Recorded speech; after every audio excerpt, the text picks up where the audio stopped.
ते मामा सांगतील आणि त्याचा रिझल्ट काय आलाय तेच सांगतील पेशंट.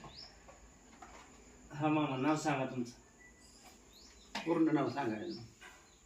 हायदर का हा, सांगू का? तुमचं नाव सांगा.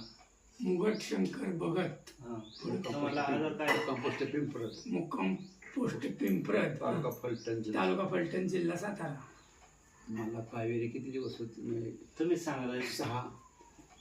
तुमच्या वडिलांना काय? आमच्या वडिलाला कावेरी जवळ जवळ एक 3-4 महिने होते आणि रक्ताती कावेरी होती.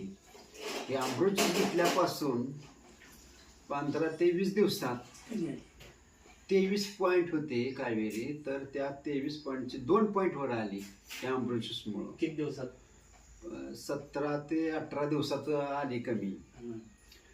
आणि रक्त जे 7 पॉईंट होतं ते 12 पॉईंटवर गेलं रक्त. हे अमृत ज्यूसमुळं रक्ताची वाढ झाली. रक्तात पण वाढ झाली, पेशंटला पण फरक पडला. तुम्ही इतर लोकांना काय सांगू शकता? जे माणूस आजारी आहे त्या माणसाने अमृत ज्यूस घेतलाच पाहिजे असं आम्ही सांगू शकतो अगदी ठामपणे. थँक्यू. हर हर रियांश, घर घर रियांश.